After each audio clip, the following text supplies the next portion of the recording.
Selamat pagi, Bu. Selamat pagi anak-anak. Pagi, Bu. Pagi, Bu. Bagaimana keadaan hari ini, sehat? Sehat, Bu. Oke, sebelum mulai pembelajaran, alangkah baiknya kita berdoa kepada Tuhan Yang Maha Kuasa. Oke, kalau begitu, marilah kita berdoa menurut keyakinan dan kepercayaan kita masing-masing. Berdoa dimulai. Berdoa selesai. Oke, kita mulai ya. Baik, silahkan dulu. Terima kasih, Bu. Terima kasih, Bu. Kita absen dulu. Yeni Pratama. Hadir, Bu. Baik. Reni Hartini. Hadir, Bu. Melissa Yolanda. Ada, Bu. Cynthia Jema. Ada, Bu. Efrasia Setia. Hadir, Bu. Rolantinus. Ada, Bu. Alfa. Iya, Bu. Oke. Untuk materi minggu lalu sampai di mana?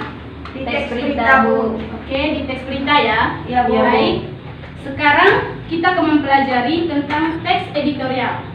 Dari kalian, siapa yang tahu pengertian dari teks editorial? Tidak ada, Bu. Tidak ada? Tidak tahu, Bu. Oke. Baik, Ibu akan menjelaskan tentang pengertian dari teks editorial. Teks editorial merupakan sebuah artikel atau teks surat kabar berisi pendapat atau pandangan redaksi terhadap suatu peristiwa yang aktual atau sedang menjadi perbincangan hangat pada saat surat kabar itu diterbitkan. Peristiwa di sini maksudnya misalnya itu ada kejadian kecelakaan di suatu tempat. Itu kan ada di berita. Itu yang dimaksud teks editorial. Di dalamnya itu harus aktual juga. Oke. Teks editorial juga mempunyai tujuan. Ayo, siapa yang tahu tujuan dari teks editorial? Tidak ada, Bu. Oke. Baik. Teks editorial bertujuan untuk mempersuasi atau mengajak pembaca ikut merenung pada isu aktual yang sedang ramai diperbincangkan oleh masyarakat. Yang kedua, pemberian pandangannya terhadap isu yang terjadi kepada pembaca. Yang ketiga, mampu menggerakkan pembaca tergerak, terlihat atau memahami lebih dekat terhadap isu yang sedang banyak dibicarakan oleh masyarakat. Baik, yang ketiga, penulisan editorial sebagai upaya memperjuangkan argumen atau isu tersebut mendapatkan perhatian. Yang keempat itu memberikan gambaran singkat atau pemahaman singkat, namun mendalam bagi pembaca yang masih tidak memahami isu aktual yang dihadapi di masyarakat. Yang kelima, editorial bertujuan untuk memberikan pikiran atau mengajarkan problem solving. Maaf ya, salah baca. Itu tadi tujuan dari teks editorial. Apakah ada yang mau bertanya? Atau Ibu lanjut? Lanjut, Bu. Baik. Teks editorial juga memiliki ciri-ciri. Ada yang tahu ciri-ciri teks editorial? Tidak, Bu. Tidak tahu. Baik. Ciri-ciri teks editorial itu yang pertama, topik tulisan teks editorial selalu hangat atau sedang berkembang dan dibicarakan secara luas oleh masyarakat yang bersifat aktual dan faktual. Yang kedua, teks editorial bersifat sistematis dan logis. Yang ketiga itu, teks editorial merupakan sebuah opini atau pendapat yang bersifat argumentatif. Dan yang keempat, teks editorial menarik untuk dibaca karena ditulis dengan menggunakan kalimat yang singkat, padat, dan jelas. Maksud singkat, padat, dan jelas di sini tidak berbelit-belit. Oke, mengerti ya? Mengerti, Bu. Baik. Oke. Teks editorial juga memiliki struktur. Apakah ada yang tahu tentang struktur teks editorial? Tidak ada, Bu. Tidak ada. Oke. Teks editorial memiliki struktur. Yang pertama itu pengenalan isu. Pengenalan isu di sini sebagai pembuka pada bagian ini, redaksi akan menjabarkan sudut pandangnya atas suatu isu yang dibahas. Oke. Baik, yang kedua itu argumentasi. Setelah menjabarkan sudut pandangnya, penulis akan memaparkan alasan atau bukti yang digunakan untuk memperkuat pernyataan dalam tesis. Argumentasi yang diberikan dapat berupa pernyataan umum atau data hasil penelitian, pernyataan para ahli atau fakta-fakta berdasarkan referensi yang terpercaya.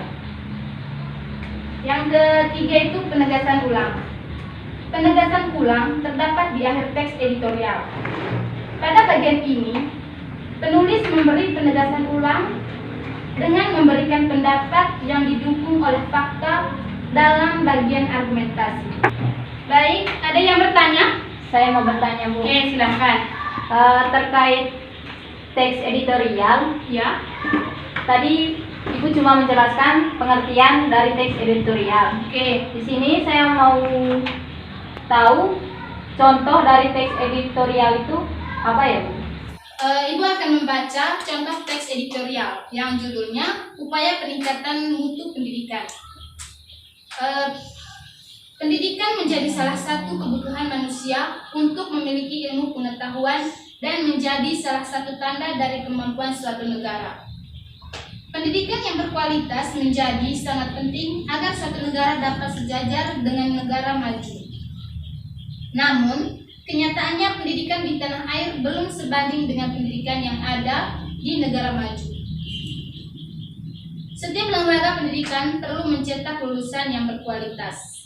Hal tersebut menjadi antisipasi terhadap perubahan dan tantangan yang harus dihadapi oleh setiap orang dalam menjalani kehidupan.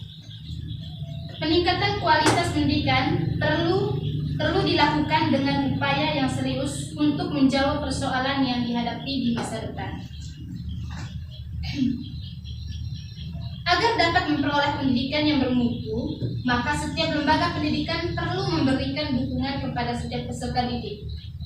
Beberapa tantangan yang akan dihadapi diantaranya kemajuan iptek, globalisasi, dan tenaga ahli yang mumpuni. Namun saat ini, semua sudah lebih mudah dengan adanya teknologi seperti internet. Dengan internet, belajar dapat dicari dengan mudah.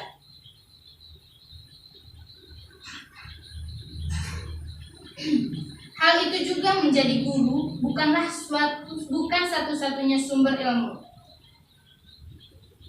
Peran guru pun sudah bergeser menjadi motivator, dinamisator, dan motivator. Peran guru masih sangat penting dan tidak tergantikan untuk memberikan pendidikan terbaik. Oleh karena itu, sistem pendidikan yang ada di lembaga pendidikan juga perlu ditingkatkan untuk memberikan kualitas terbaik terhadap pendidikan di Indonesia. Baik, itu adalah contoh dari teks editorial. Baik, saya akan memberikan anak-anak tugas. Kalian akan membaca teks editorial dan mencari isi dari teks editorial tersebut. Oke, Ibu akan membagikan ya teks editorialnya satu-satu.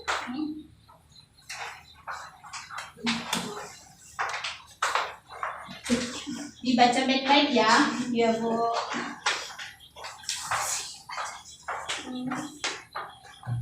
Teks itu kalian kerjakan di rumah saja.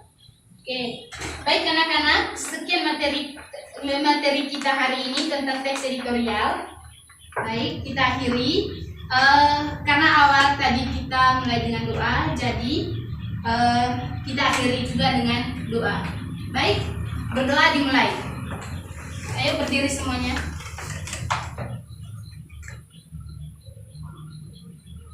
Berdoa selesai. Silakan dulu. Oke, terima kasih ya untuk hari ini. Sama-sama, Bu. Ya.